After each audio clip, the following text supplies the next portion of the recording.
Good day, my name is Anna Zalman, and this presentation will be about achieving gender equality globally and challenges faced by this in terms of natural disasters and in the face of climate change. 143 out of 195 countries have constitutionalized gender equality. Every country still suffers some form of direct and indirect discrimination against women. This can be through laws and policies, gender-based stereotypes, or social norms and practices. The UN has been an instrumental platform for discussion and assessment of change. Women have seen a tremendous improvement in their livelihood since the implementation of the Millennium Development Goals. The Sustainable Development Goals have been created in 2015 to address future issues of sustainable development. The Gender Disaster Risk Reduction and Climate Change Adaptation Learning Companion developed by Oxfam takes a unique approach to address the issues of gender equality in the face of disaster risk reduction.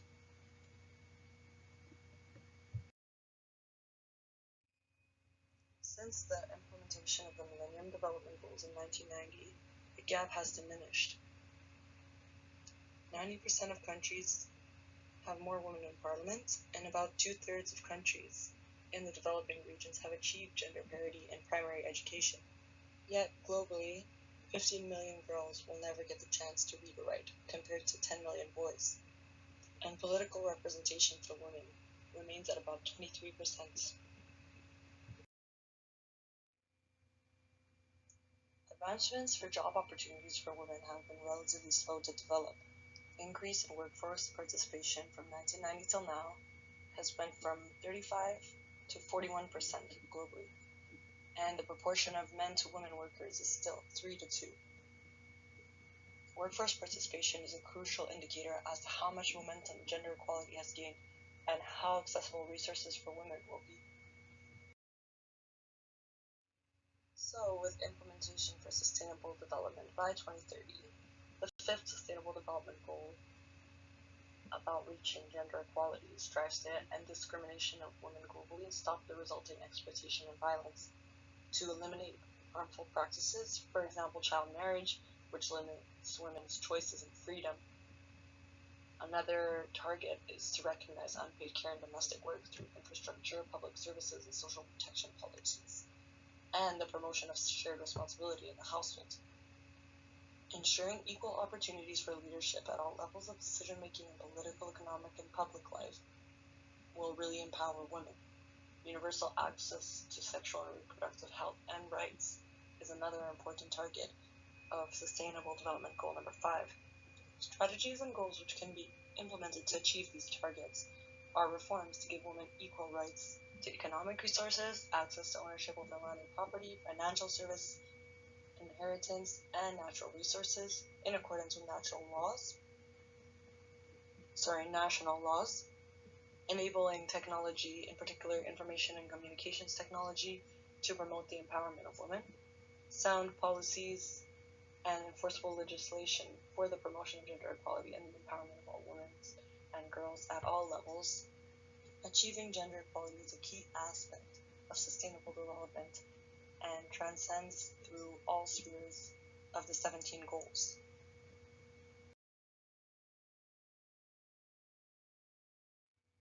Here are some links to the other Sustainable Development Goals. For example, goal number 1, to eliminate poverty, women actually comprise a larger portion, 60% of the working poor globally.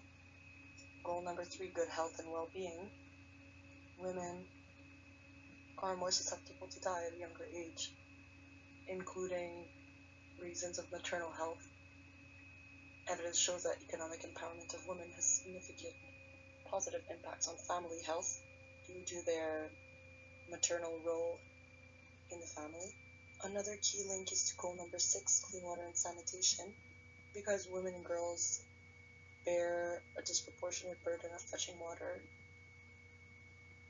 They can often fall victim to inadequate sanitation processes or be subject to climate change, deficits in water, which can lead to health consequences. Although not mentioned in this graph, a great link between women in the SDGs is through climate change and their disproportionate vulnerability to natural disaster, which we'll speak of later in this presentation. Empowering women is going to be a key way to achieving gender equality and sustainable development. A lot of the work done by women goes unnoticed or is taken for granted. This may be because it's work related to the household and children, but accrediting this type of work is the first step to empowering women. A huge focus is put on ending violence against women. Women in developing countries are still highly likely to experience sexual or physical violence, harmful practices like female genital mutilation, and although progress has been made in these areas, women still face violence and fear from this at alarming levels. Embracing women in the economic and political sphere is highly important to empowering women, as well as giving them access to land and resources.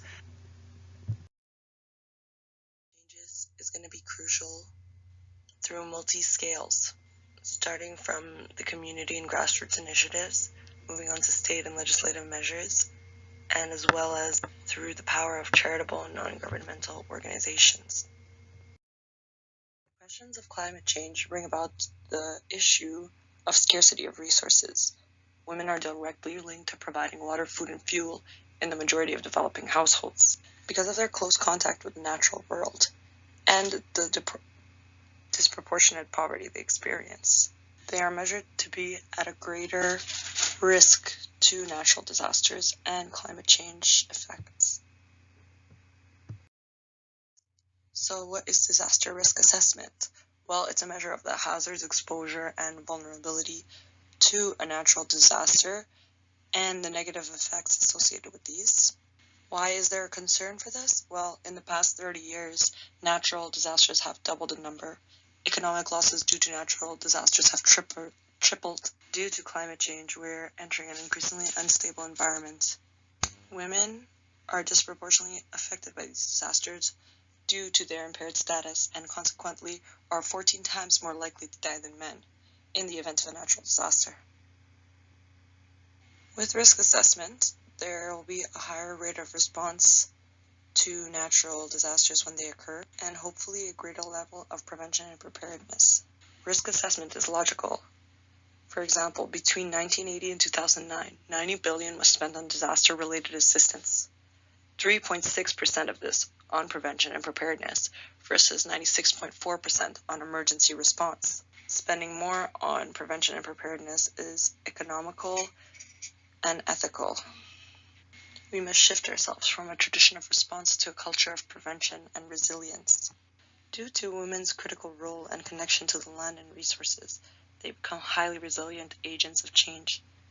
Their skills, experience, and capabilities must be harnessed by those implementing adaptation and risk reduction programs.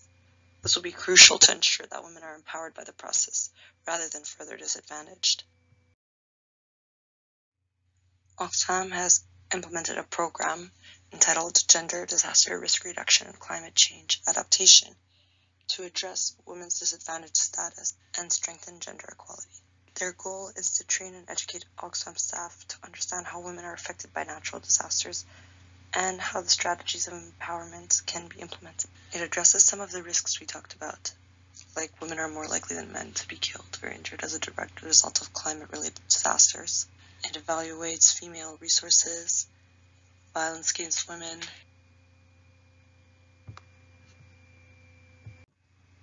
the role that female-headed households often have as being the poorest and most vulnerable to disaster and climate change. Their aims for women are greater access to and control over resources, stronger participation and leadership in decision-making, protection from gender-based violence, and increasing sense of empowerment. These are very much in line with the Sustainable Development Goal 5 targets.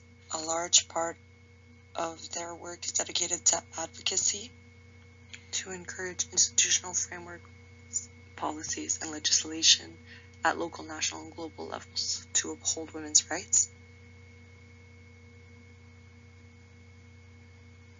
They begin program work with a gender analysis, is mainly an exploration of power relationships between women and men in a particular program context. They then outline program and policy objectives and further create a design. Most of the steps involved require women's empowerment and also working with men to secure their support for the program activities. They have designed a gender-sensitive climate change adaptation plan, which addresses various impacts, including heat stress on crops, saline intrusion, crops damaged by dry spells, or heavy downpours. All of this in relation to women and men, how they can use this information, and ensuring that it doesn't place any additional burden on women. They have also developed workshops in disaster preparedness to empower women, give them a voice, and ensure stability for the community, and mobilize them in the event of an emergency.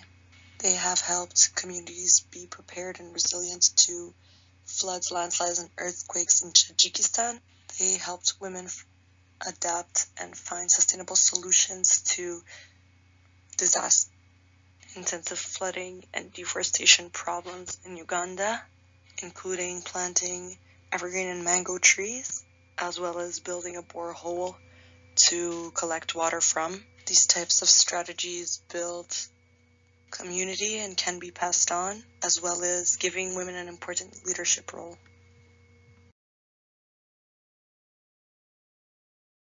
Other examples for disaster risk reduction and community resilience and empowerment of women come from Kathamboni, Kenya. So these are powered by the local community members and the World Food Program, along with government support. Out of the 57 people working here, 45% are women, and women make up 90% of the project committee, which gives them greater leadership roles and decision-making powers. This project is only one of more than 700 resilience projects supported by the WFP in arid and semi-arid lands of Kenya. The project supports women in terms of vegetables, cash, and farming tools. It not only empowers women through their action and status, but actually gives them a resource fulfillment. This is the type of project that addresses the underlying problem of poverty to gender inequality and can facilitate deep sustainable growth and development.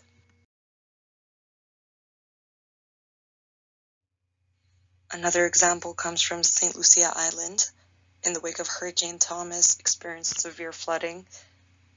Although due to the investment of prevention through hillside drains, the 5 local communities, with the help of the World Bank, did not experience any negative impacts from the hurricane.